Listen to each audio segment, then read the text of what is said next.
Muito bem. Gravação devidamente iniciada. Eu vou começar agora o nosso workshop. Meu nome não está escrito na tela porque eu estou na conta do grupo, mas eu sou Camila Pereira. Eu sou uma integrante do GTPSG e, juntamente com a Ana, eu vou moderar a palestra de hoje com o professor Luiz. Hoje o tema é gestão de crise, a matriz de materialidade na estratégia da organização. Então, eu vou começar brevemente apresentando o grupo. Acredito que muitos de vocês já possam nos conhecer, mas para aqueles que não nos conhecem, vou dar um breve panorama de quem nós somos. O nosso grupo ele tem 7 membros de coordenação. Estamos 6 de nós aqui, uma de nós não pôde estar presente por motivos de força maior, mas está representada por cada uma de nós, como vocês podem ver nas fotinhos, e também vocês podem encontrar aqui, com as câmeras abertas, algumas de nós. Em abril desse ano, houve uma chamada pública dentro de um grupo do nosso MBA, partindo de uma colega, mais especificamente a Ione, que está representada aqui no nosso folder, e nós chegamos a esse grupo de 7 membros de coordenação, que somos nós. E a gente tem como propósito aproximar as pessoas, as organizações, iniciativas para cooperar com projetos de sustentabilidade ambiental, social e de governança. Nós temos diferentes formações acadêmicas e cada uma de nós atua em uma empresa para a implementação da estratégia ESG em cada uma delas. E agora, o nosso grupo também é uma coisa importante ressaltar, é um grupo de cooperação luso-brasileira, pois temos membros aqui no Brasil, em diferentes estados, Rio de Janeiro, São Paulo, Rio Grande do Sul, Goiás, e também em Portugal. O nosso ciclo de workshops, que começou há algumas semanas com todos os nossos consultores, e que agora continua com o consultor o Luiz Roberto, ele é uma maneira de a gente exercer o papel social do nosso grupo por meio da partilha transversal de conhecimento nas diversas áreas da sustentabilidade. Nós também contamos com o conselho consultivo, como eu já mencionei aqui. O professor Luiz Roberto é um deles, estará hoje conosco gentilmente, compartilhando seus conhecimentos. Nós também temos a professora Carla Branco, o Marcelo Oliveira, que também se encontra aqui, e a professora Juliana Torres. Agora eu vou passar a palavra para a Ana, porque ela vai falar um pouquinho sobre quem é o Luiz, essa pessoa que está aqui nos cedendo o seu tempo, para contar um pouco do muito que ele sabe, e também para repassar as regras para todos nós. Uma boa tarde e um bom workshop para todos. Boa tarde a todos, eu sou a Ana, membro do GTP junto com a Camila e as outras, e hoje eu tenho o prazer de moderar esse workshop junto com ela. E agora, antes de apresentar o professor Luiz, eu vou passar algumas orientações, que é para que a gente tenha um evento tranquilo. Então, eu peço a gentileza para que vocês deixem os microfones desativados, para que não haja interferências durante o evento. Durante todo o evento, vocês podem enviar perguntas e comentários pelo chat. Aí, no final, nós iremos selecionar alguns desses comentários e perguntas e chamar a pessoa que fez para que possa fazer pessoalmente. No final, pretendemos deixar meia hora para perguntas. Aí, para isso, a gente pede que quando a gente liberar esse espaço para perguntas, para que vocês levantem as mãos, para que a gente possa seguir uma ordem, tá? Bom, diante disso, então, eu tenho o prazer de apresentar a vocês o professor Luiz. Ele é vice-presidente da Associação Portuguesa de Empresas de Comunicação, professor convidado no Instituto Superior de Ciências Sociais e Políticas, advisor em sustentabilidade e responsabilidade corporativa, entre outros títulos de grande importância, como vocês podem ver no slide. Ele exerceu vários cargos executivos na BP Portugal, empresa onde desenvolveu seu percurso profissional ao longo de 20 anos, em diferentes países. Foi diretor de comunicação e relações internacionais da multinacional e na última década foi vice-presidente do Grace, que é a empresa responsável, representante da Associação Empresarial na Europa, fundador do Communicate. Bom, eu acredito que ninguém melhor do que ele mesmo para se apresentar, falar mais alguma coisa que venha a ser relevante sobre a profissão dele e iniciar nosso workshop. Professor Luiz? Bom, acho que chegou a vez de eu falar. Antes de mais, eu quero agradecer desde já ao grupo de trabalho e pesquisa ESG o convite que me fizeram para hoje estar aqui e ser o responsável por hoje o vosso almoço e ser um pouco mais tarde. Mas, como eu dizia, agradecer o convite para vir hoje aqui falar de ESG e de gestão de crise. E aquilo que eu vou fazer vou tentar partilhar nos próximos cerca de 60 minutos aquilo que é a minha experiência e que resulta já de uma carreira profissional longa. Há pouco, como a Ana Rosa referiu, eu trabalhei durante mais de 20 anos na BP e onde tive a oportunidade de trabalhar em diferentes países, diferentes zonas geográficas. E isso foi fantástico porque me permitiu conhecer diferentes culturas, trabalhar com diferentes pessoas, com visões completamente distintas umas das outras, e chegar a uma grande conclusão que me tem norteado durante a minha vida, é que não existem modelos standard, e, portanto, cada modelo é feito especificamente para uma realidade e compete a nós, enquanto especialistas, enquanto consultores, enquanto gestores de negócio, utilizar os melhores modelos para aquilo que são as reais necessidades das suas organizações.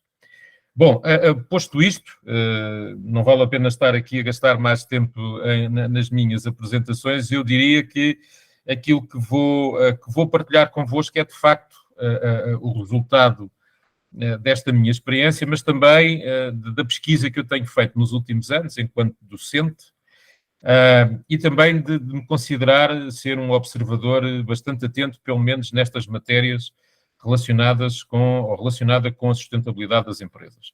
E sendo assim, vou também tentar utilizar um vocabulário que seja entendível por todos. Portanto, sei que na plateia estão pessoas que são já verdadeiros especialistas em ESG, mas também existem pessoas que estão a iniciar a sua jornada e, portanto, eu vou tentar, enfim, utilizar aqui um vocabulário que possa ser entendido por todos.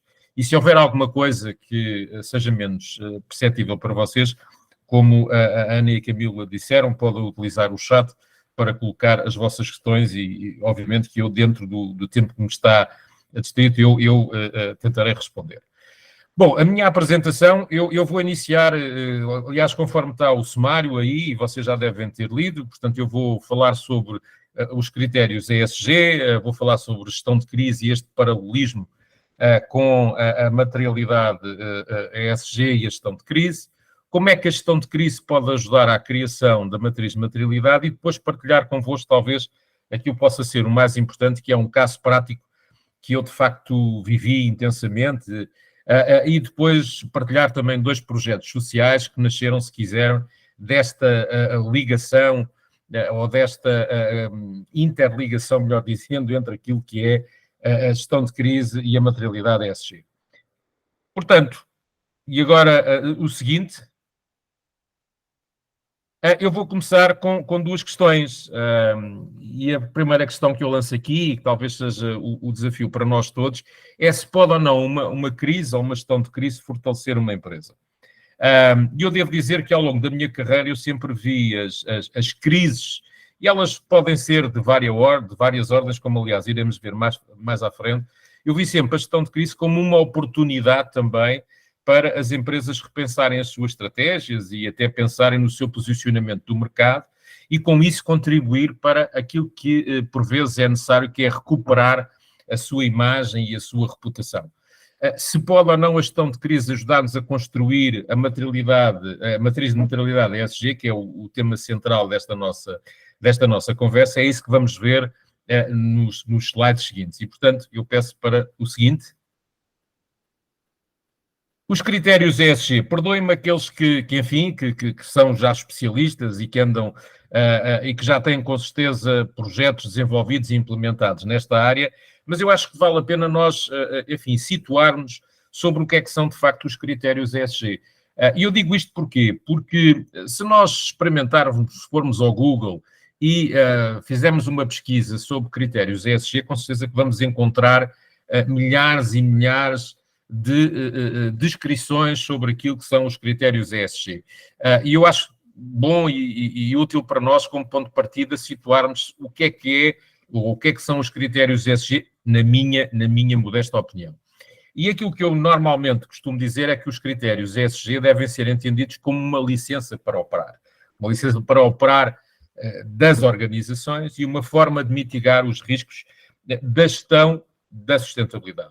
São, se quiserem, e se não são já, vão ser num futuro muito próximo, um processo de compliance. Ou seja, eu, para conseguir operar, eu tenho que estar compliance com um conjunto de regras, neste caso, regras de sustentabilidade, e que devem ter em conta, obviamente, a legislação local, a legislação do país, as normas e também as diretivas que são emanadas, por exemplo, neste caso, estando nós na Europa, eu devo dizer que a Comissão Europeia, ou a União Europeia, tem tido, nos últimos tempos, uma proatividade no que toca à implementação de diretivas e regras relativamente à sustentabilidade e aos critérios ESG. Portanto, é preciso ter em conta a legislação local, as normas e as diretivas que são emanadas das diferentes entidades com autoridade e com responsabilidade nessas áreas.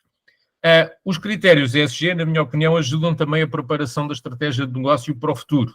E eu quase que me atrevo a dizer que no futuro e num futuro próximo, se as empresas não estiverem credenciadas, se não tiverem os seus critérios ESG completamente definidos e implementados, certamente que vão ter problemas de competitividade. E nós mais à frente já iremos falar na questão da competitividade e na questão das cadeias de abastecimento. E, finalmente, e é importante não esquecer, e isto eu devo dizer que é bastante interessante, porque muitas vezes eu falando com várias pessoas, quer sejam gestores, académicos, alunos, existe um pouco esta ideia, ainda que errada, de que os critérios ESG são implementados hoje e ponto final, acabou, vamos fazer outra coisa. Ora, não é bem assim, ou eu dizia que, na verdade, não é nada assim. E eu considero que os critérios ESG são um processo ongoing, portanto, são um processo que se inicia hoje e nunca mais vai terminar. E obriga, de facto, a que haja um compromisso. Um compromisso de quem? Um compromisso da organização do seu todo. Hoje em dia é impensável pensar que apenas o CEO ou apenas o leadership team é o responsável pela implementação dos critérios, não. Portanto, tem que haver um compromisso de toda a organização para com os critérios ESG. Tem que haver, de facto, uma liderança que aposte na diferença, que aposte na inovação e que tenha a capacidade de influenciar os seus colaboradores e a organização no seu todo para aquilo que é as necessidades e a realidade desta nova temática que é a sustentabilidade e os critérios ESG, se quiserem.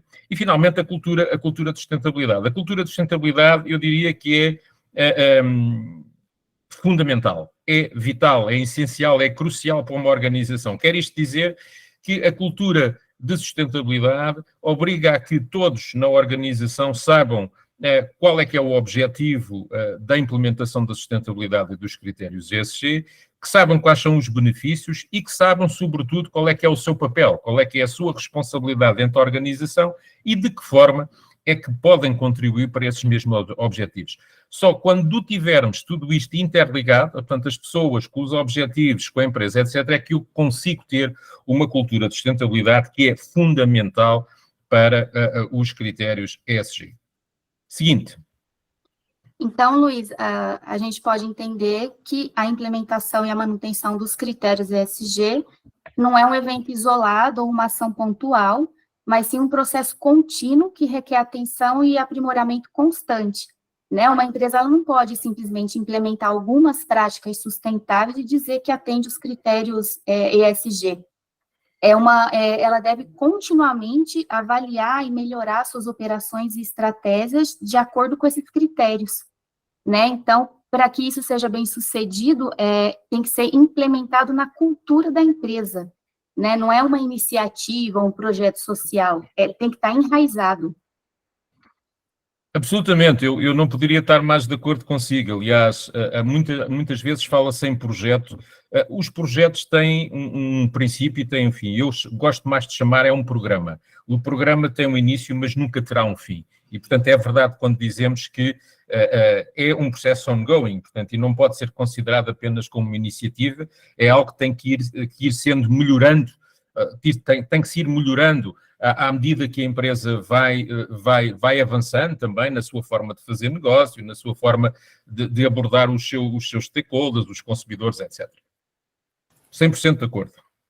Acho que também, né, Luiz, uma coisa que a gente tem que pensar também é que para todo tipo de empresa, a gente às vezes pensa ESG como uma coisa de grandes empresas, até porque as grandes referências são, enfim, Natura aqui no Brasil, né, e tudo mais, só que a menor empresa que seja, ela pode até ser mais fácil, ela vai ter outros desafios, claro, né, porque ela não tem talvez uma estrutura de uma grande empresa, mas ela já é menor, então ela consegue mapear muito bem todos os seus processos para ver exatamente como é que ela pode entrar dentro desses 3 critérios, né? Como é que ela já pode arrumar a sua governança, a sua parte social e ambiental, para, inclusive, conseguir se expandir, né? Porque nenhuma empresa cresce se ela não tiver os processos bem mapeados e bem gerenciados, né? Então, o SG ajuda justamente a empresa a crescer, né?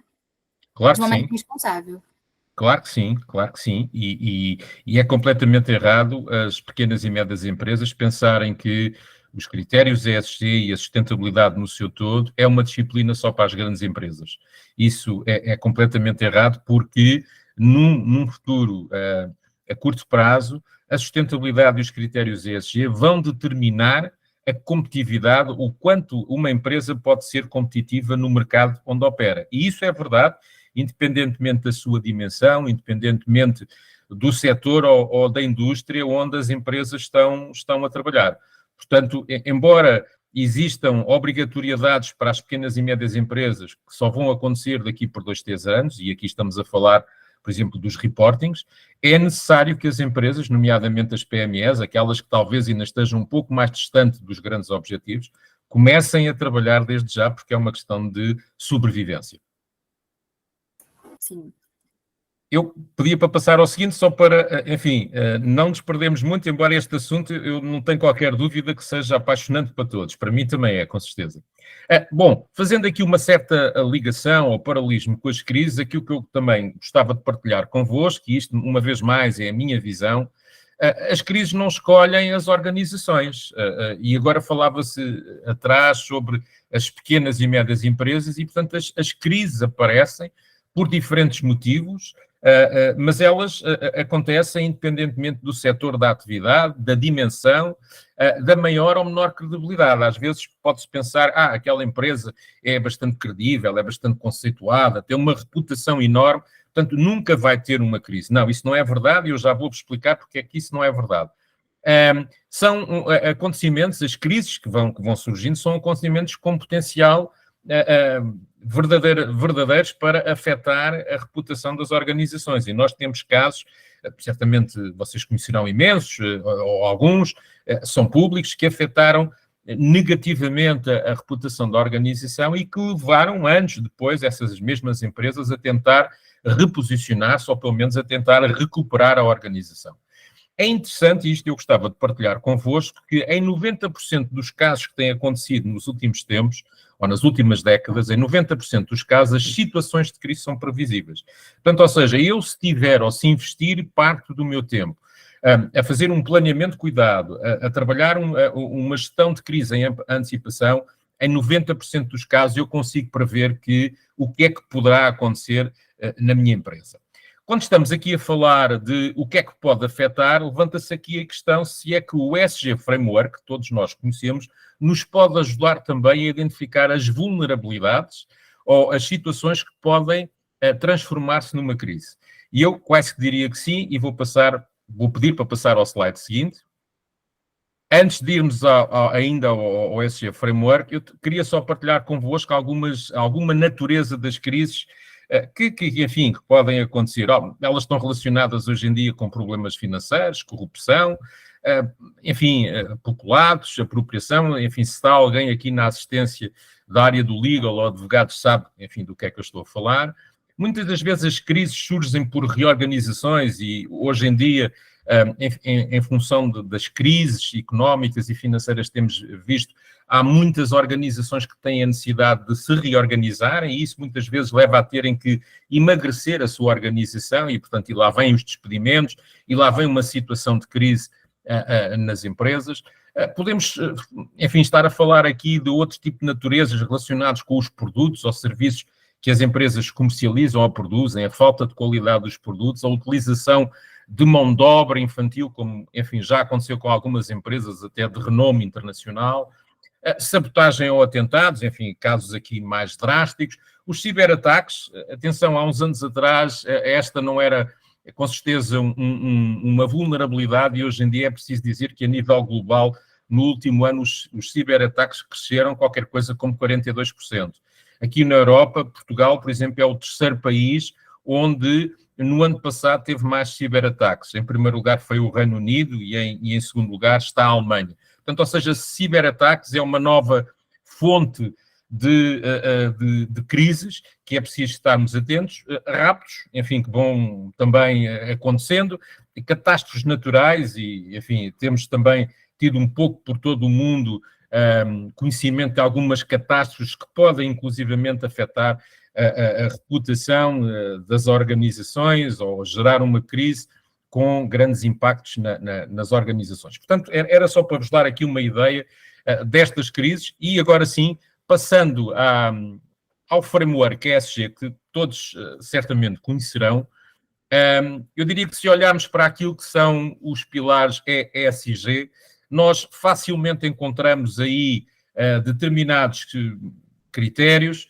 que podem contribuir para, efetivamente, uma crise dentro de uma organização, se eu não tiver o cuidado de fazer essa gestão de cuidado ou ter um planeamento em antecipação.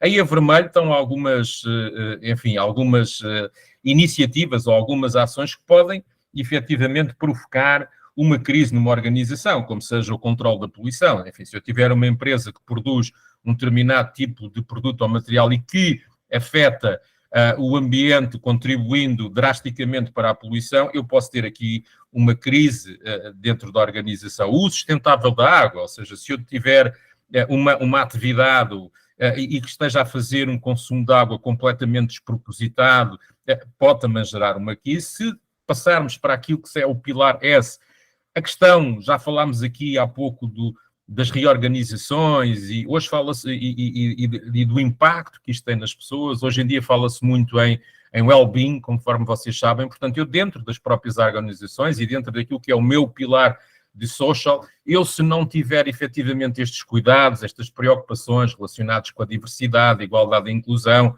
os próprios direitos humanos, portanto, se eu for uma empresa que estiver alheia a tudo isto, eu próprio posso criar ou estar a gerar crises para a minha organização, da mesma forma que no pilar G, no pilar da governance, eu posso ter efetivamente também crises se a minha liderança, ou seja, se os meus CEOs ou quem gere os destinos da organização não for eticamente correto nas decisões ou nas medidas que tomam.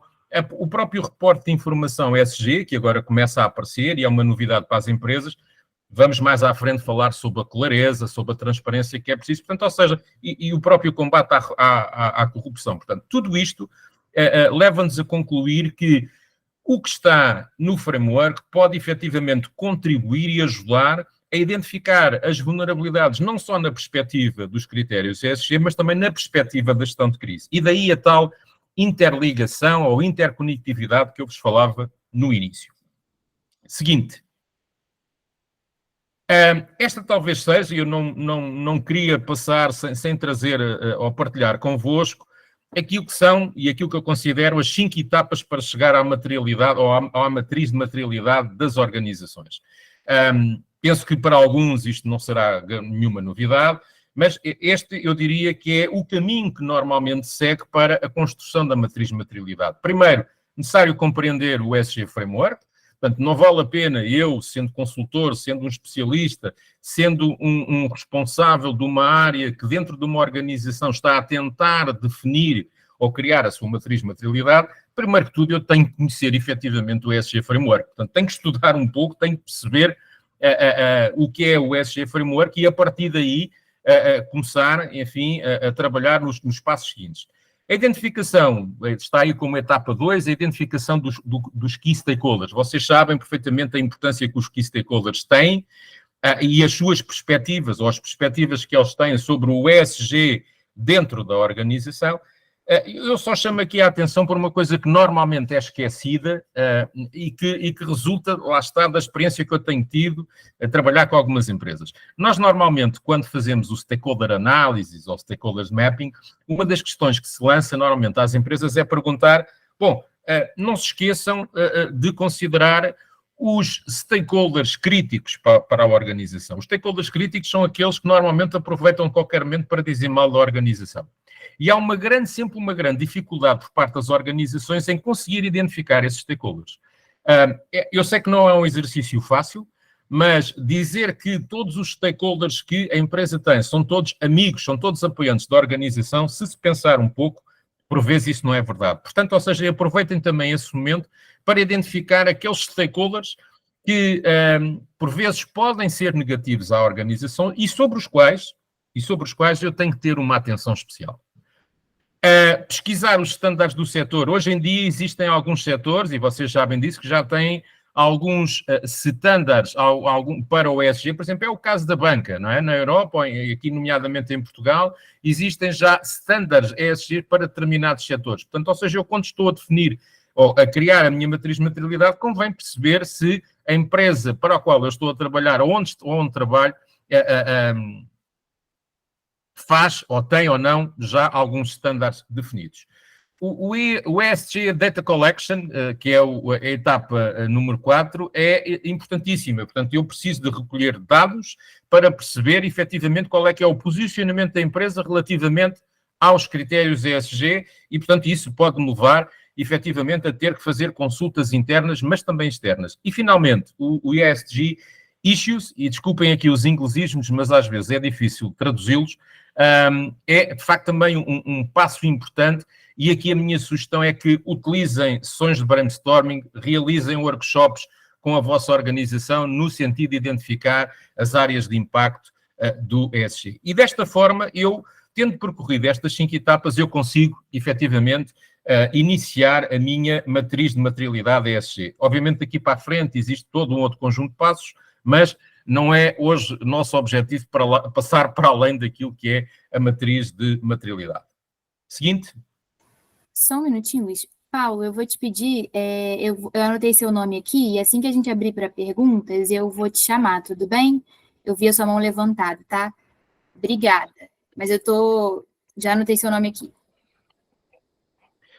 Bom, se nós pensarmos um pouco em matriz de materialidade, utilizando aquilo que normalmente se faz em gestão de crise, existe aqui mais uma vez o tal paralelismo que eu falava.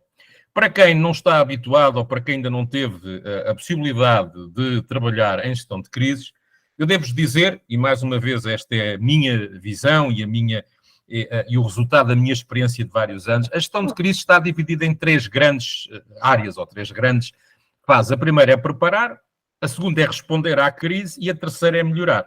Okay? E vejam que aqui a palavra melhorar, o improvement já aparece várias vezes, quer na perspectiva dos ESGs, quer na perspectiva agora da gestão de crise.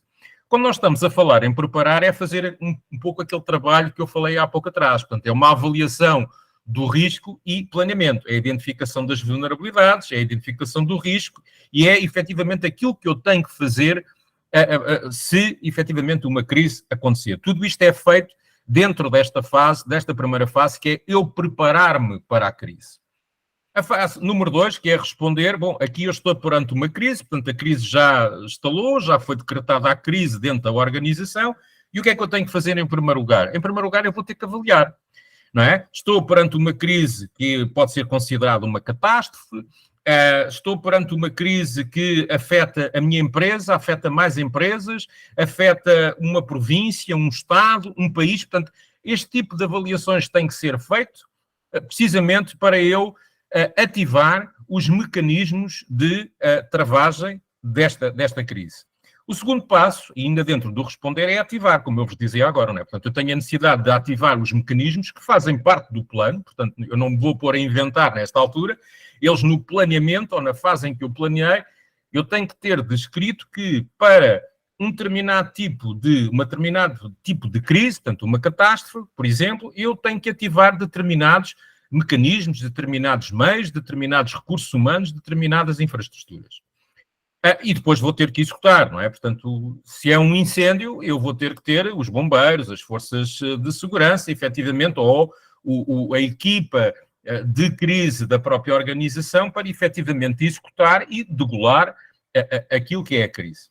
Há aqui uma fase que é extraordinariamente importante, que é mesmo durante o período em que eu estou a responder à crise, eu tenho que estar a aprender com tudo aquilo que está a acontecer. E, portanto, reparem, isto leva desde já a pensarmos que não basta eu ter uma pessoa numa organização para atuar quando se trata de uma crise. A mesma coisa deve acontecer quando eu estou a trabalhar a sustentabilidade e os critérios ESG. Pensar-se que eu consigo fazer tudo numa organização com apenas uma pessoa, isso é uma utopia. Mas, portanto, durante esta fase, e agora voltando aqui ao responder, eu tenho que ter alguém que está a registar, que está consecutivamente a colecionar dados numa perspectiva de quê? De aprender, numa perspectiva de identificar quais são as áreas, quais são os mecanismos, quais são os momentos onde eu efetivamente vou ter que melhorar a minha forma de atuação. E aqui entramos na terceira parte, ou na terceira fase, que é melhorar. E, portanto, eu com a aprendizagem que vou tendo, com a recolha da informação que eu estou a fazer, eu efetivamente estou a entrar numa outra atividade, que é o melhoramento contínuo. E com isto, efetivamente, é que eu consigo ir sempre avançando e vou sempre progredindo e vou sempre capacitando o meu plano e a minha forma de gerir a crise para que numa próxima vez, quando acontecer um acidente, eu possa responder de uma forma mais eficaz. Ora, isto também se pede do lado dos objetivos ESG. E por isso é que, quando eu estou a trabalhar e quando estou a abordar, nomeadamente, as preocupações dos meus stakeholders perante uma gestão de crise, todo este esforço ele pode ser alinhado com aquilo que são os objetivos ESG e com isso eu posso estar a melhorar de uma forma mais integrada aquilo que é a própria sustentabilidade da minha organização ou da minha empresa. Seguinte. Luiz, eu acho que pode ser chover um pouco no molhado, né, de tudo que você falou, mas só um comentário para a gente poder também, né, pensar que a gente sabe, né, que uma crise ela pode variar de um escândalo financeiro, de um desastre ambiental ou até de alguma controvérsia, né, que envolve os direitos humanos. Então, cada uma das siglas, né, do ESG. E é justamente a forma, né, como a empresa ela responde, ela gerencia essas crises que vai determinar a maior parte da percepção pública sobre ela, né, e também que pode ter implicações a longo prazo na reputação dessa empresa e até mesmo na viabilidade dela. Então, quando a gente responde a uma crise, né, o que a gente pode entender a partir do que você disse, é crucial que as empresas elas tenham a noção, né, e elas abordem as preocupações e expectativas das suas partes interessadas. Então, se a empresa ela ignora ou ela minimiza essas preocupações, ela pode agravar essa crise e também danificar a confiança, não só perante as suas partes interessadas, investidores, mas também a própria sociedade. Então, ao invés de a gente tratar a crise como uma operação isolada, a gente tem que ver essa crise justamente como uma extensão dos compromissos ESG de sustentabilidade daquela organização, né? Absolutamente, absolutamente. E aqui a grande diferença, e isto mesmo na gestão de crise e a forma como isto era gerido ou avaliado há uns anos atrás, em que nós pensávamos de dentro para fora. Hoje, tal e qual como na sustentabilidade e critérios ESG, eu tenho que pensar e gerir de fora para dentro. Ou seja, eu tenho que perceber quais são as expectativas, quais são os interesses, quais são as necessidades dos meus stakeholders relativamente à minha empresa. E com base nisso, eu definir parte daquilo que é o meu planeamento em termos de gestão de crise, mas também com essa imagem sobre a importância que os stakeholders têm para a minha organização e para a reputação da minha organização, eu também com isso definir os critérios ou a matriz de materialidade ESG e a forma como ela depois vai ser trabalhada, gerida no futuro e de forma contínua, uma vez que, e uma vez mais, trata-se de um processo ongoing. O seguinte. Bom, aqui, mais uma vez, é para vocês ficarem em condição de facto, este paralelismo entre gestão de crise e materialidade ESG faz todo o sentido. Quem tem experiência em gestão de crise sabe que uma gestão de crise em qualquer situação deve responder pela sua ordem de importância. E qual é a ordem de importância? Em primeiro lugar, as pessoas. Não é por acaso, e vocês já devem alguma vez ter tomado atenção a isso, de quando há uma crise numa empresa ou numa organização que tem impacto nas pessoas, os seus porta-vozes, os comunicados de imprensa dão sempre a prioridade às pessoas e depois é que vem tudo o resto, não é? E, portanto, em primeiro lugar, as pessoas, é a resposta, é a prioridade sempre número 1 numa gestão de crise. Em segundo lugar, ao ambiente. Em terceiro, ao património. E só, finalmente, em quarto lugar, ao negócio. E, portanto, e se nós fizermos esta ligação com aquilo que é o ESG Framework, cá temos pessoas, o social, o ambiente é o ambiente, património e negócio, a parte toda de governança. Seguinte. Para concluir, e sem querer vos maçar aqui com muitos detalhes, mas como é que a gestão de crise pode ajudar, de facto, quando estamos a trabalhar a criação de materialidade ESG?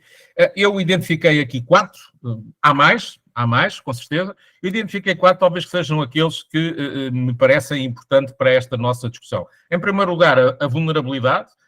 Portanto, se eu tiver, por exemplo, uma interrupção na minha cadeia de abastecimento, que seja devido a fatores, por exemplo, ambientais, eu poderia destacar, ou posso destacar, a avaliação desses mesmos riscos ambientais como parte da materialidade do ESG. Stakeholders, nós já falámos da importância dos stakeholders, quer de um lado, quer do outro, e, portanto, as empresas que hoje trabalham a sua gestão de crise e que dão importância às perspectivas e à opinião dos seus stakeholders, demonstram um compromisso maior em responder às preocupações em matérias de ESG e da sua própria reputação.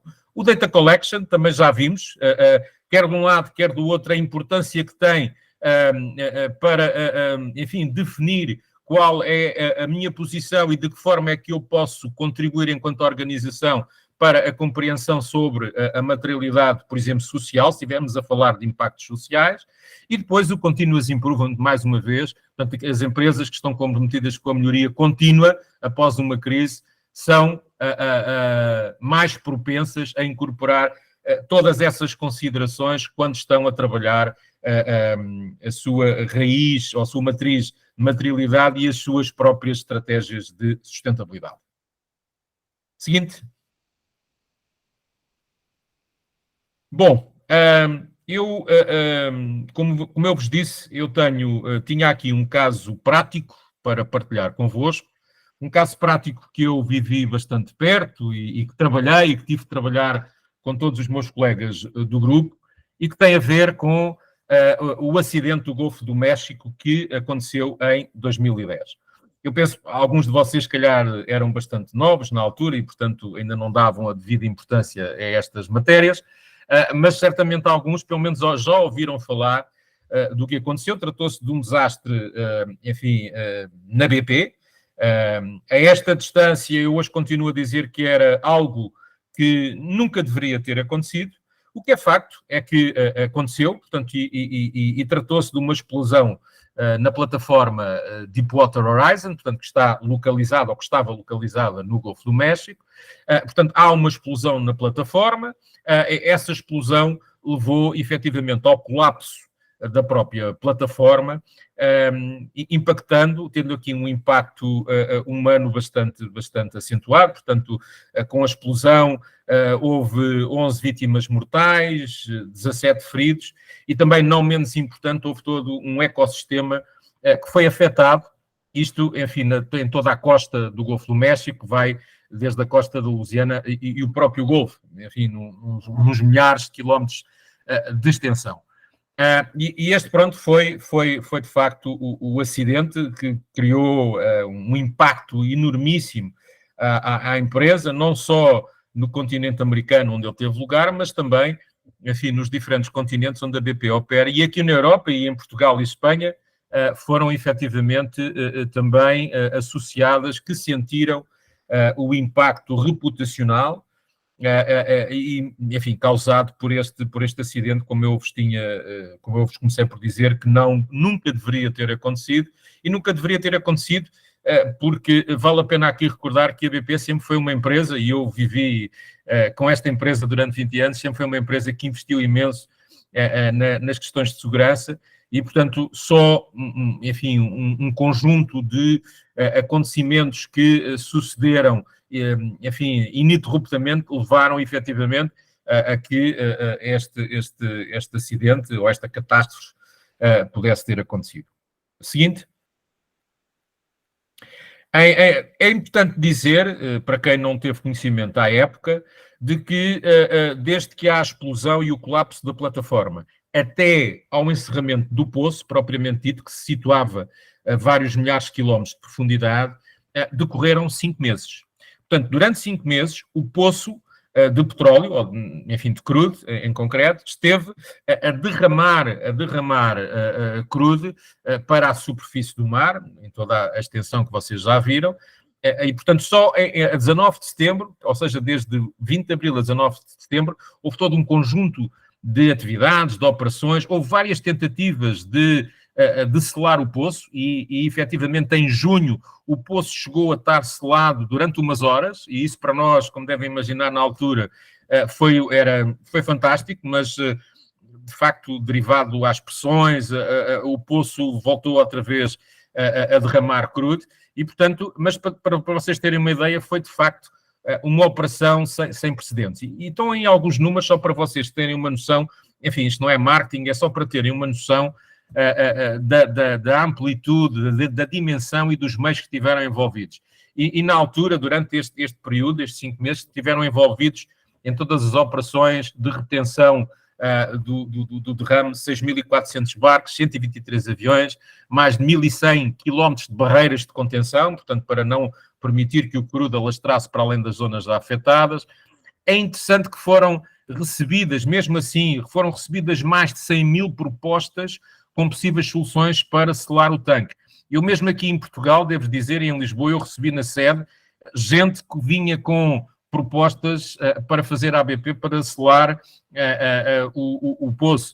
Curiosamente, uma vez recebi um senhor de 70 e tal anos que trazia um esquema feito num guardanapo de uma mesa de café. Ele tinha sido engenheiro numa plataforma petrolífera, portanto era uma pessoa com um conhecimento bastante vasto e vejam bem, apesar do derrame e do impacto e do impacto ambiental, social e de reputação da própria empresa, havia gente mesmo assim com vontade de ajudar. Tiveram envolvidos no total 46 mil colaboradores da BP a trabalhar durante esta fase toda e foram ainda movidos para o local, ou foram transportados para o local, cerca de 17 mil voluntários durante estes meses estiveram não só na limpeza das praias, na limpeza, enfim, dos animais que tinham sido afetados, nomeadamente aves, etc, etc.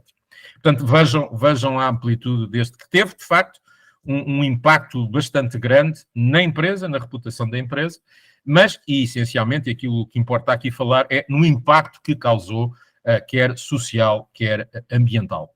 Seguinte. Só para vocês terem uma ideia dos diversos impactos que foram criados e gerados na altura, no próprio dia em que acontece o derrame, a explosão da plataforma, vejam que a percentagem de cobertura dos mídia disparou, portanto, ou seja, 22% foi dedicado só, de facto, ao derrame. É importante dizer que, na altura, havia uma crise económica, em 2010, em todo o mundo, as eleições para o presidente dos Estados Unidos estavam a decorrer, havia também alguns problemas com o Afeganistão, mas vejam que o grande destaque foi efetivamente para o derrame. Vejam também, e já na altura, isto há 13 anos atrás, portanto, a BP efetivamente utilizou as redes sociais e todas as plataformas para comunicar as respostas que estava a dar enfim, ao acidente, à catástrofe, nomeadamente criou uma página, um website, que se chamava Gulf of Mexico Response, onde qualquer pessoa, mesmo aqueles que tinham sido impactados pelo acidente, poderiam ir buscar informações, saber a quem se poderiam dirigir, e, portanto, vejam o que, para além das questões operacionais, de limpeza do Golfo, vejam que efetivamente houve todo um trabalho aqui de suporte administrativo, de suporte logístico, portanto, a todo o acidente que infelizmente aconteceu. Seguinte. Como eu vos dizia anteriormente, as crises, independentemente dos impactos que geram na sociedade, são também momentos de aprendizagem. E nós fomos capazes de, com a crise do Golfo, identificar algo que foi positivo para nós e aquilo que foi negativo e que nos obrigou depois, mais à frente, a tomar determinadas iniciativas. O positivo é que, se a BP já era uma empresa segura, tornou-se, de facto, uma organização ultra segura. E o próprio acidente levou a que tivesse sido criada uma organização dentro da própria organização, exclusivamente focada na segurança, e isto foi transversal a todas as associadas no mundo. Foi realizada, como devem imaginar, uma investigação, quer uma investigação interna, quer externa, tendo sido identificadas 26 ações para assegurar que uma catástrofe como aquela que ocorreu em 2010 não voltasse a acontecer. E uma das coisas que a BP decidiu, e enfim, estes anos de distância acho que decidiu e muito bem, foi partilhar, de facto, tudo o que se aprendeu com toda a indústria a nível mundial para prevenir que situações futuras e idênticas pudessem não acontecer. Isto foi o que, enfim, aqui de uma forma muito resumida, aquilo que eu queria partilhar convosco. Do lado negativo, foi aquilo que eu já falei, o impacto ambiental e social, portanto, foi de facto um impacto muito pesado. O social, porque, não sei se vocês conhecem, mas toda a costa do Golfo do México vivem muitos pescadores, portanto, toda a atividade pescatória do Golfo do México foi afetada. A comunicação nas redes sociais, eu há pouco referi ali, mas de facto nós não fomos muito bons a comunicar nas redes sociais. Não fomos a comunicar para já por dois motivos. Porque começámos a comunicar tarde, ok? Portanto, o acidente foi em abril e só bem mais tarde é que começámos a utilizar as redes sociais para isso. E a BP deu, e na altura, enfim, achou-se que era a decisão mais acertada, deu prioridade a todas as questões operacionais. Pareceu-nos a nós que aquilo que interessava era que as pessoas soubessem no dia-a-dia o que é que a BP estava a fazer para selar este poço que estava a derramar crudo desde abril. Mais tarde viemos a perceber que descurámos um bocadinho o people engagement, que era também importante pensar nas pessoas, sobretudo nas pessoas dentro da organização, as pessoas que sempre acreditaram que a BP era uma empresa green, que acreditaram sempre que a BP era uma empresa safety, e como às vezes os portugueses costumam dizer, no melhor pano cai a nódoa, e portanto isso fez com que durante alguns tempos as pessoas se sentissem um bocadinho, eu não digo desmotivadas, mas pelo menos, enfim, sentiram-se impactadas negativamente pelo facto de ter acontecido aquilo numa empresa em que toda a gente pensava que era uma empresa excepcional, e atenção, e hoje é uma empresa excepcional. E finalmente a questão da reputação.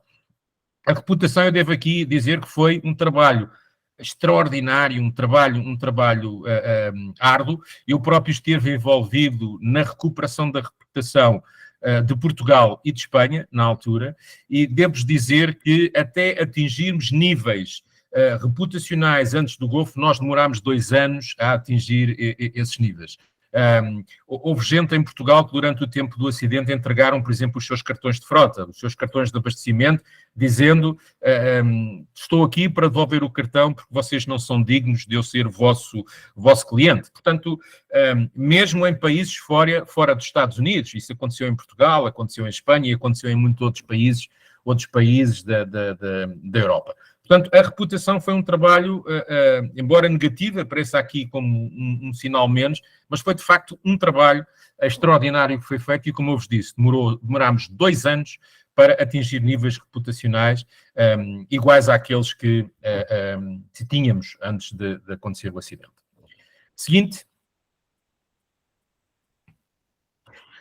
Bom, finalmente, e agora voltando aqui um bocadinho à matriz de materialidade, como eu vos disse, a gestão de crise e materialidade ambiental, social e de governação, a ESG, embora sejam dois conceitos distintos, e nós sabemos isso, mas eles de facto podem se cruzar de forma a que todos estes dados e todo este tratamento que eu vos tenho vindo a falar possa contribuir para a criação da matriz de materialidade. Havendo esta distinção, de que tipo de distinção é que estamos a falar? Enquanto que a gestão de crise trata-se de um tratamento estratégico de eventos, não é? A materialidade é a identificação e a priorização das questões mais relevantes e importantes para o sucesso de longo prazo de uma organização. Em ambos os casos estamos a falar de operações, em ambos os casos estamos a falar de reputação das organizações, em ambos os casos estamos a falar de sobrevivência e competitividade das organizações. E por isso eu acreditar da tal ligação, da tal interconectividade entre quem faz gestão de crise e quem trabalha a matriz de materialidade ESG. Seguinte. Bom, falta-me somente partilhar convosco dois projetos sociais que eu penso também seria interessante partilhar, porque quando se partilha casos reais e projetos que foram implementados, as pessoas ficam com uma ideia talvez mais consistente e não vão a pensar, aquilo que ele está a dizer são balelas ou é só frases feitas. Eu devo dizer que isto está ligado ao plano de recuperação da reputação que nós fizemos, ou que nós realizamos. Nós achamos que depois daquilo que aconteceu com o Golfo do México era preciso, e lembrem-se que uma das coisas que era negativa era o people engagement. Portanto, havia a necessidade de nós fazermos outra vez o engajamento das pessoas, quer a nível interno, quer a nível externo. E por isso nós começámos a pensar, com base nas aprendizagens que tivemos resultantes do acidente do Golfo do México, que projetos sociais é que nós poderíamos implementar. E então este foi o ponto de partida, se vocês quiserem. Primeiro, a segurança, ou seja, a segurança passou a ser uma prioridade e era o foco das operações nas diferentes associadas, conjuntamente com a aprendizagem que tivemos com tudo aquilo que aconteceu. Acidente zero, reparem, esta foi, após o acidente do Golfo do México, um dos grandes desafios que se colocou a nós todos era que a BP tinha que ser uma empresa de acidentes zero. E isto era verdade tanto para as operações, como era verdade para o nosso dia-a-dia. Ou seja, eu, enquanto utilizador de uma viatura da empresa, eu comprometia-me perante a empresa que tinha que ter, durante um ano, acidentes zero. E, portanto, foi um objetivo prioritário definido para todos os associados. Acidentes zero. A BP já era uma empresa socialmente responsável e, portanto, sempre tivemos como nosso propósito acrescentar valor à comunidade onde estávamos inseridos e poder responder aos desafios, quer sociais, quer ambientais, dessas mesmas comunidades. A prevenção rodoviária em Portugal era uma das nossas prioridades. Nós tínhamos, na altura, ou na época, condutores que transportavam combustível nos seus trucks de 36 mil litros de combustível diariamente e, portanto, todos eles tinham a formação, condução defensiva para, efetivamente, garantir que tudo era transportado na maior das seguranças. Portanto, a prevenção rodoviária estava também dentro dos nossos objetivos. Em Portugal, na altura, nós fomos confrontados com esta realidade. Em 2012, morreram cerca de 1,3 milhões de adolescentes nas estradas de todo o mundo. Portanto, ou seja, era algo que nós podíamos contribuir, era um público-alvo, e o público-alvo passou a ser aqui os jovens, e também, lá está a importância dos stakeholders, nós verificámos que da parte dos nossos stakeholders havia também aqui a ambição, ou havia também aqui o interesse em desenvolver projetos, programas, iniciativas que pudessem contribuir para a sinistralidade rodoviária na faixa etária dos 18 aos 24 anos. E aqui dos stakeholders estávamos a falar das próprias forças de segurança, de escolas, de universidades, de institutos da juventude, enfim, era todo um grupo de stakeholders com os quais nós nos relacionávamos e relacionamos e consideravam este objetivo ou este projeto social da maior importância. Seguinte. Bom, com isto nasceram de facto dois projetos que à época tiveram de facto um êxito, um sucesso enormíssimo e de facto contribuíram não só para a recuperação e o incremento reputacional da empresa, mas também para a redução da própria sinistralidade. Era o projeto 100% Cool, Este era um programa de prevenção rodoviária e era tão simples como isto. Nós organizámos com as forças de segurança, com a Polícia de Segurança Pública, operações stop, é assim que se chama aqui em Portugal, mas estamos a falar de, enfim, de mandar parar os condutores e ver qual é que era a taxa de álcool que os condutores tinham na altura. E, portanto, o que acontecia era que, na altura, foram mandados parar cerca de 100 mil jovens, entre os 18 e os 30 anos, e a BP oferecia um voucher de combustível no valor de 20 euros para todos aqueles que fossem mandados parar e que, ao superarem no balão, portanto, a taxa de álcool fosse, efetivamente, zero. Quais é que eram os indicadores e de que forma é que isso contribuiu para melhorar esta necessidade ou esta realidade? Bom, era o número de jovens contactados, e portanto tem ali o número que foram 100 mil, o número de jovens com taxa de álcool zero no sangue e a percentagem com que nós, com esta campanha, a percentagem com que nós contribuímos para a redução de acidentes rodoviários. Este foi um programa que esteve no ar durante 5 anos e depois, por várias razões, terminou. Aliás, o objetivo era que ele durasse durante 5 anos. O mesmo já não aconteceu com o programa que eu vos quero mostrar já a seguir, e é o seguinte. Aqui foi o programa BP Segurança ao Segundo, que foi lançado na altura e que hoje ainda está no ar. Hoje ainda se realiza o BP Segurança ao Segundo. O BP Segurança ao Segundo tem como objetivo sensibilizar os jovens para a necessidade de abordarem ou terem outro tipo de comportamentos, portanto, comportamentos mais seguros, enquanto conduzem. Isto porque, segundo uma estatística que nós tivemos acesso, os jovens entre os 18 e os 24 anos são aqueles que conduzem mais depressa, são aqueles que têm mais elevado índice de sinistralidade rodoviária e os acidentes graves acontecem ao fim de semana. Enfim, acho que é fácil perceber porque é que acontece ao fim de semana, mas esta, de facto, era a realidade no momento seguinte. Bom, nós criámos, conjuntamente com toda uma série de stakeholders que vocês viram no slide anterior, qual é que era o objetivo deste programa? Tinha para já um workshop, onde tinha vários objetivos, desde discutir as atitudes, desde identificar os principais elementos de segurança do veículo, os pneus, os limpa-parabrisas, os faróis, enfim, tudo aquilo que é importante para garantir a segurança numa viatura e que nós, muitas vezes, nós mesmo enquanto condutores que nos consideramos responsáveis, esquecemos quantas e quantas vezes nós vamos para uma viagem longa e esquecemos de ver a pressão dos pneus. Quantas vezes vamos fazer uma viagem no inverno e não verificamos se as escovas do limpa-parabrisas estão operacionais ou não. Pronto, embora isto não seja uma aula de segurança rodoviária, mas acho que valeria a pena alertar também isto para todos, porque é inevitável. Nós normalmente esquecemos disso.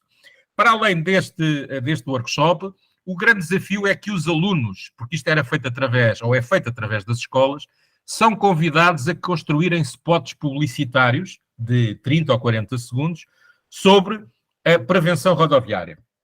Isto, anualmente, como devem imaginar, concorrem várias escolas, concorrem vários alunos.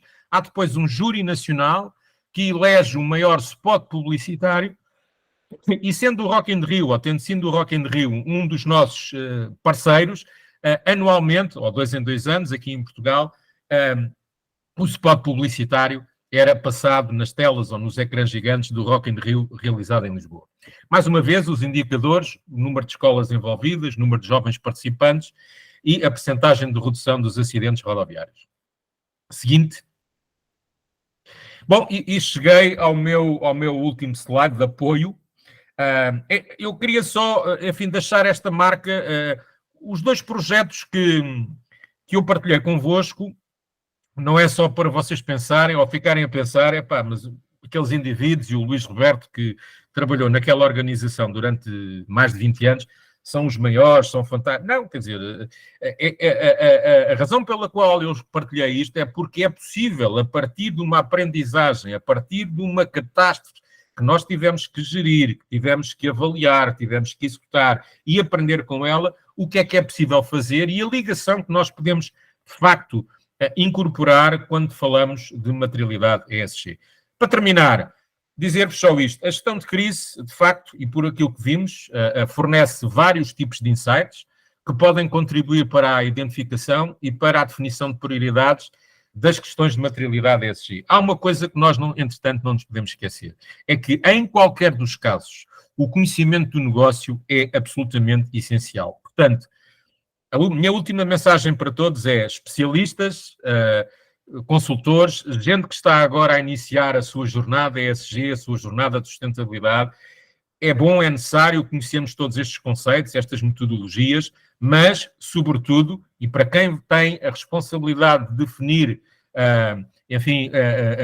raízes de materialidade, estratégias de sustentabilidade, etc., o meu conselho é que conheçam efetivamente o negócio, conheçam efetivamente os processos do negócio, porque só dessa forma é que vocês vão conseguir saber e medir o que fazem e o que têm que fazer, modificar para, de facto, as vossas empresas sejam empresas sustentáveis e empresas de sucesso no futuro. Muito obrigado e acabei. Obrigada, Luiz. Foi excelente, enfim, acho que dispensa qualquer tipo de comentário e elogio. Eu estou aqui com a fila anotada. Quem levantou a mão eu já vi, já anotei, então já pode abaixar.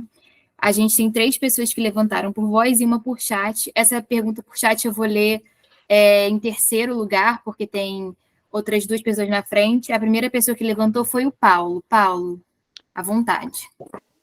Eu queria agradecer ao Luiz pela explanação aberta e até pedir autorização, e com o apoio da colega coordenadora, né, de uma forma bem aberta de se explicar para as pessoas, para as empresas, o que está acontecendo no mercado, que é uma reeducação de gestão de recursos, né, tanto naturais como financeiros, e dizer que esse método da matriz de materialidade tem devolvido às empresas a coletividade, e que as ações sociais não, né, que as grandes empresas conseguem depois extravasar para fora e ver para os seus contornos, as pequenas têm que começar fazendo dentro de si, né? E a gente coloca muito o exemplo de impacto ambiental, né? Mas tem algumas coisas que são de gestão coletiva e financeira, né? Se uma empresa não tiver resultado, aí está a primeira crise, né? E há coisas que são sociais, que atingem a todo mundo, como foi a pandemia, que gerou crise econômica nas empresas, crises financeiras, inclusive crises mentais, tá? E essa crise, existe instituições financeiras pedindo gestão de qualidade mental dos funcionários das empresas. Então, é um movimento muito positivo. Até gostaria que o Luiz, com a sua experiência e com a tua vivência no mercado europeu, né, é uma mudança de como gerir, né? O risco minimizado, ele vai gerar menos situações de perda de recursos, né? Vai gerar menos problemas dentro das empresas, vai gerar menos, os ciclos vão ficar mais longos. E o processo na matriz de materialidade faz com que se detecte isso com antecedência, se trabalhe, se demonstre ao mercado de investimento que se tem comitê de risco, se tem gestão de risco, tem comitê de risco e tem gerente de risco. Então, o mercado financeiro tem certeza que essa empresa está preparada para a gestão da crise, seja ela financeira, seja ela ambiental e principalmente a social, né? Luiz, me ajuda aí, tá? E quero ver se tu autoriza a gente usar esse teu exemplo de pregação para poder explanar para os nossos clientes também, tá? Ouça, eu não podia estar mais de acordo consigo. Hoje a sustentabilidade e o tratamento de materialidade ESG e as abordagens possíveis, tudo isso hoje eu diria que é uma mudança cultural das empresas, que não é fácil, atenção, e que isto vai ainda demorar algum tempo, até porque temos os tais stakeholders críticos, não é? E os stakeholders negativos, que é importante não esquecê-los. Eu vou-vos dizer com toda a honestidade, eu há dias vi um comentário numa rede social em que o tema estava a discutir sobre os critérios ESG e a importância para as empresas pequenas, para as PMEs. E houve um comentário de alguém que dizia mas para quê critérios ESG? Parece que as pequenas e médias empresas não têm mais nada para fazer. É preciso termos presente que ainda existe hoje em dia gente com esta opinião e gente com este tipo de mindset. E, portanto, isto leva-nos a dizer, e isto existe dentro das empresas e fora das empresas. Portanto, hoje a sustentabilidade e os critérios ESG e todo o trabalho que é preciso fazer tem que passar por uma mudança de cultura, tem que passar por uma visão diferente dos nossos gestores. As pessoas têm que perceber que tudo isto vai desaguar a uma coisa que é extraordinariamente importante para o negócio das empresas, que é a competitividade, não é? Se eu não conseguir ser competitivo, portanto, eu tenho o meu futuro condenado e, portanto, eu quase que me atrevo a dizer que tudo isto é uma questão de sobrevivência. Mas eu não me quero alongar mais, mas concordo consigo em pleno. Obrigada, Luiz. A próxima da nossa fila é a Nancy. Oi, boa tarde. Professor Luiz, só que tentando te contextualizar, teu tema é super interessante, muito em voga, muito contemporâneo. Você trouxe à tona a questão da materialidade, e entendemos que a materialidade é para quem, acredito que tem gente aqui que não tem um conhecimento muito básico, ou seja, os impactos que as empresas têm, as dores que elas produzem na sociedade, e o que faz com que elas tenham, de fato, um perigo de serem fechadas, porque são as coisas muito, muito viáveis, muito materiais. E quando você falou de gestão de crises, é justamente nisso que a materialidade está, para a gente ter uma tratativa de gestão dessa crise quando ela apareça, tanto seja no ambiente, tanto seja no social, tanto seja na governança. A minha pergunta é isso, e parando desse contexto, você fez muita ênfase na tua apresentação do caso do BP, no 2010, e você me chamou a atenção quando você falou que o ponto negativo é o engagement dos stakeholders mais internos, né? Eu não vou discordar, só queria perguntar, a partir desse momento que você falou que teve que trabalhar muito no engagement dos stakeholders internos, eu acredito que se criou um pouco mais de consciência colaborativa e associativa dentro da empresa, porque isso também cria uma forma de abraçar a empresa, eu acredito, e trazer tudo esse case adicionado e positivado no momento de apresentar para outros lugares de como foi tratado o caso, que foi um desastre no tempo de 2010. Ele teve, sim, uma repercussão muito grande para o social, sem falar do ambiental, mas o social me lembro muito bem, eu me lembro disso, da afetação que teve para os pescadores, da afetação que teve para o meio ambiente, me lembro dos patos, eu não me lembro o que era, mas eles saíam todos pretos, e era impressionante, era uma imagem muito terrorista, parecia uma coisa apocalíptica. Então me chamou a atenção, mesmo que tenha sido uma coisa negativa, como você levantada, eu acho que no final virou positiva, porque eu tenho conhecimento de amigos no PIB agora aqui em São Paulo, e eles falam com muito orgulho dessa empresa. Apesar de tudo isso, eles falam com muito, enche a boca para falar. O que você acha disso, professor? Nancy, precisamente por hoje você ter... Nancy, para já, obrigado pela sua questão. As suas questões são sempre um desafio. Aquilo que eu lhe posso dizer é, precisamente pelo facto de você hoje encontrar pessoas que têm imenso orgulho, tal e qual como eu, ter trabalhado durante mais de 20 anos naquela organização, foi porque fizemos alguma coisa depois do acidente ter acontecido. Aquilo que nós detectámos durante a catástrofe, ou durante os 5 meses, onde foram feitas todo um inúmero vasto de operações para selar o poço, foi que nós não demos a devida atenção às pessoas. Ok? Entenda pessoas, entenda colaboradores e entenda pessoas como, eventualmente, até os nossos próprios consumidores, clientes. Portanto, o foco da BP durante aqueles meses foi a operação. Foi selar o poço, selar o poço, selar o poço. Com várias tentativas, com vários momentos onde as coisas pareciam ter sido, de facto, atingidas com sucesso e depois não. Ou seja, mas isto para dizer que se não tivéssemos olhado depois do acidente para a importância de criar novamente o espírito de equipa, de trazer para dentro da organização a importância das pessoas e o quanto eles foram úteis durante aqueles meses difíceis. Se calhar hoje você dificilmente encontraria pessoas que se orgulham de trabalhar naquela organização tal e qual como eu. É justamente quando a gente percebe que na gestão de crises, das crises que saem nas melhores ações, né? Fala-se das... Não percebi, Nancy. Que é justamente aí quando a gente concebe como positivo o falar que é justamente após a crise é onde se geram as melhores ações e as Claro. inovações, né? Claro, claro. E não se esqueça de outro pormenor, que uma vez mais, quer dizer, nós não somos pessoas, enfim, exemplares, que também cometemos os nossos erros e também no dia a dia estamos sempre a aprender, como costuma dizer. Mas recordo só que anteriormente eu disse que quando se faz ou quando se está a elaborar uma gestão de uma crise ou planeamento, não esquecer que a resposta prioritária são sempre as pessoas. E muitas das vezes nós esquecemos disso, está a ver? Vamos logo para as outras questões que também são importantes, mas descuramos as pessoas. Não se esqueça de uma coisa: quem faz as empresas e as organizações são pessoas.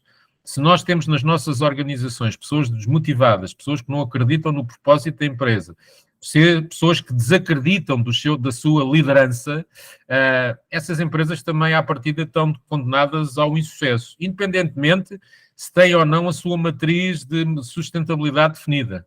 Mas as pessoas são essenciais e, portanto, em qualquer situação, quer seja de crise, quer seja o day-to-day, atenção, não descurem as pessoas dentro das organizações. Obrigada. Obrigada, Luiz. Agora tem uma pergunta pelo chat que eu vou ler, que é da Adriana Vieira. Ela perguntou: houve algum pedido de desculpas formal divulgado pela empresa? Pergunto isso, pois sei que não é um modelo em geral. O que você acha desse estilo mais humano de comunicar nas crises? Poderia impactar melhor na reputação e engajamento social? E aí a outra curiosidade é: como abordar os stakeholders contrários à empresa na hora de coleta de dados? A empresa terceiriza essa parte e age de forma anônima ou não?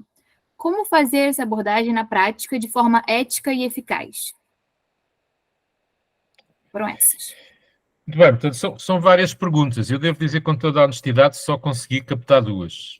E eu vou responder essas duas. A primeira é, depois eu se a BP na altura fez um pedido oficial de desculpas, fez. Até porque o caso em si, vamos lá ver, nós não podemos esquecer que isto foi uma catástrofe que teve impacto a nível mundial, que envolveu governos, que envolveu Estados, que envolveu tribunais, e, portanto, um pedido de desculpa, independentemente disso, portanto, se obrigava, uma vez que tinha havido fatalidades, e a BP, nesse aspecto, fez um pedido de desculpas. Não só fez um pedido de desculpas, também, como desde a primeira hora, disponibilizou um fundo para ajudar todas e quaisquer empresas, pessoas que tinham se sentido impactadas pela crise, e isso aconteceu. Portanto, essa é a resposta à primeira questão. Relativamente e segundo eu percebi, é como é que agir perante os stakeholders negativos, não é? Ou aqueles que não são nossos apoiantes. Vamos ver, primeiro nós temos de ter a capacidade de os identificar enquanto grupos, não é? E aquilo que eu devo dizer, experiência própria, é que existem sempre stakeholders negativos.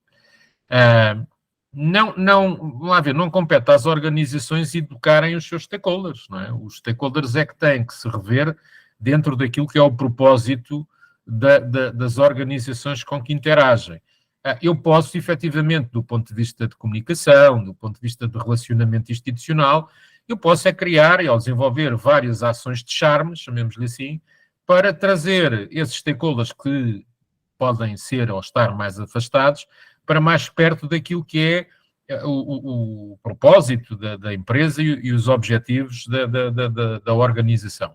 Mas não compete às empresas educar ou fazer com que eles deixem de ser críticos em alguns momentos. Eles são críticos é porque têm as suas razões, compete-nos a nós perceber porque é que, por vezes, essa crítica existe e se há alguma coisa que possa estar a ser feita erradamente do nosso lado.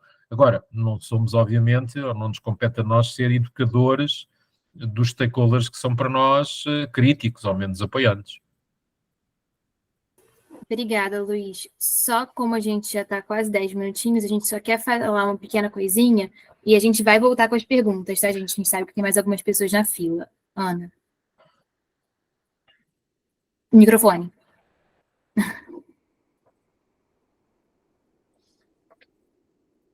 Desculpa, pessoal. Só para informar vocês que daqui 2 semanas nós teremos workshop com a diretora do Instituto Brasileiro de ESG e advogada ambiental, Juliana Torres, sobre compliance ambiental, indicadores de dados ambientais e GHG Protocol. Nesse workshop serão outras 2 colegas do grupo que irão moderar. As inscrições poderão ser feitas pelo nosso site ou pelo formulário que nós divulgaremos em breve nas redes sociais, tanto do grupo quanto dos nossos particulares. Tá bem? Então, fiquem atentos.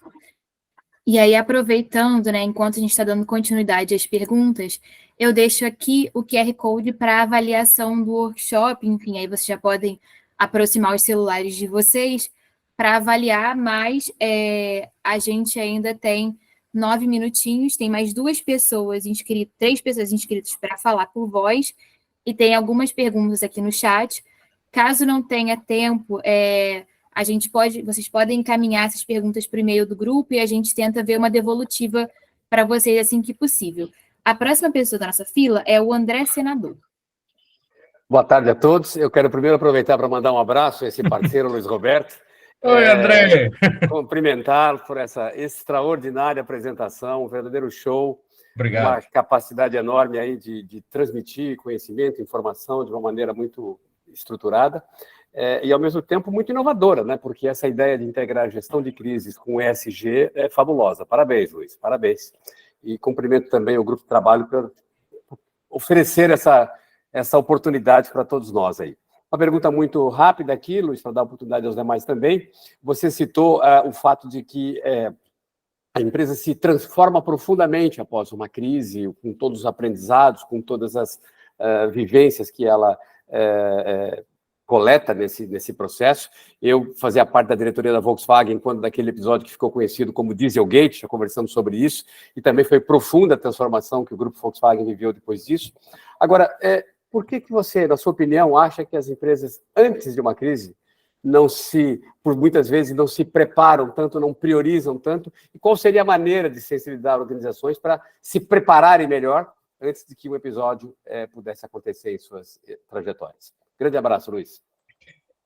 André, obrigado pela sua pergunta. É um prazer e fico muito feliz por saber que você está aí desse lado. Epá, fantástico, fantástico. Olha, André, isso é porque, de facto, as empresas não investem o tempo necessário naquilo que é o planeamento ou a fase de preparação de uma gestão de crise, não é? Embora existam sempre situações difíceis de prever, ou seja, lembram-se que eu no início da apresentação disse que em 90% dos casos eles são previsíveis. Bom, mas há 10% que não são. Eu quase que diria que aquilo que aconteceu à ABP está dentro desse 10%. Portanto, eu digo com algum grau de conhecimento que seria totalmente imprevisível que aquilo que aconteceu pudesse ter acontecido, enfim, tendo em conta todas as regras de segurança, o controle que havia. Eu só para vos dar uma ideia, uma vez eu tive a possibilidade de visitar uma plataforma no Mar do Norte.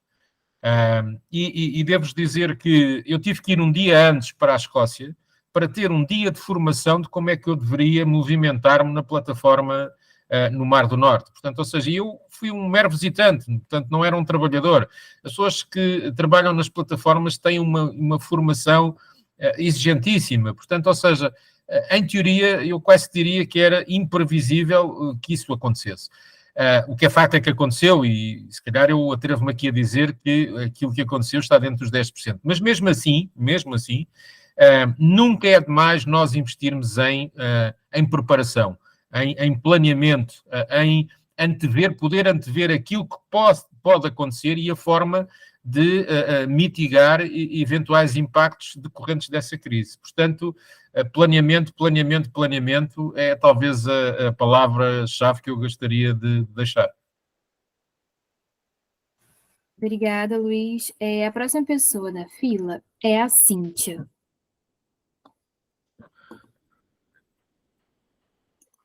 Não sei se a Cíntia ainda está conosco. Cíntia e César Caetano. Você está sem áudio. Tudo bem, Cíntia. Então, eu vou passar para a Ione. E como já é 1h25 da tarde, eu vi que tem 2 perguntas no chat. Eu vou colocar o nosso e-mail aqui no chat. Eu peço que vocês que realizaram essas perguntas e outros que podem vir a ter, para nos encaminharem, que a gente, assim que possível, né, quando nós conseguirmos, nós faremos alguma devolutiva. Tá, Ione? Olá a todos e a todas. Olá, Luiz. Obrigada pela apresentação, foi excelente. Muito aprendizado e muita coisa para a gente refletir realmente depois, né? Eu lembro que aqui no início da apresentação, o Luiz estava a falar sobre a natureza das crises, e até usou o exemplo de cá em Portugal, né, do cyberataque, que foi algo que, enfim, estamos em 3º lugar na Europa, como um país mais atacado por esses incidentes, e que geram também outras crises nas organizações, né? A gente sabe que, se fosse falar de cyberataque há 20 anos atrás, talvez não fosse uma crise que as empresas iam considerar. E aí eu faço aqui uma alusão, de acordo com o que o Luiz falou sobre a matriz de materialidade, que é esse olhar, né, e um colega ainda disse, reeducação das empresas, que é esse olhar, enfim, para a sua cultura organizacional, para a sua forma de gerir o negócio, né? E eu queria que o Luiz comentasse, assim, sobre essa ligação entre você fazer essa matriz de materialidade, descobrir quais são os temas materiais da sua organização, como um contributo, mesmo para as PMEs e para aquelas empresas que não são obrigadas a reportar, a terem atenção às crises futuras, sejam elas do mercado, sejam elas crises em potencial, mesmo que hoje não seja uma crise, como é o caso que eu citei, né? Não é uma crise hoje, mas pode ser uma crise no futuro. Obrigado, Ione, pela questão.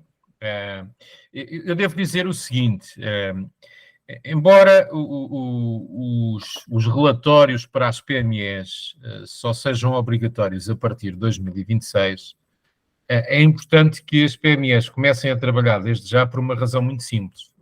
Há muitas grandes empresas que têm na sua cadeia de abastecimento pequenas empresas. E o que acontece é que essas grandes empresas, nomeadamente as multinacionais, que já estão a trabalhar os seus critérios ESG, começam a exigir às pequenas e médias empresas que elas próprias também tenham a sua raiz de materialidade definida e que já tenham a sua estratégia também implementada. Sob pena de, se não tiverem, muito certamente, essas multinacionais vão ter que recorrer a outras pequenas empresas que forneçam o mesmo tipo de produtos ou serviços, que estão contratualizados, mas que tenham já esse trabalho feito. Portanto, é errado pensar de que isto só vai acontecer em 2026. Eu acho, e a recomendação que eu deixo às PMEs, e se estão aqui na audiência alguns gestores, é que comecem lentamente, enfim, de uma forma despreocupada, a olhar para dentro da vossa organização, a olhar para as vossas vulnerabilidades, identificar os vossos processos de negócio e caminharem para aquilo que é todo esse trabalho que tem que ser feito à volta da matriz de sustentabilidade e depois só em 2026, aí sim, todo o reporting que vai ser obrigatório fazer. Essa era a resposta à primeira questão. À segunda questão, entretanto, eu perdi-me, Ione, recordo-me só.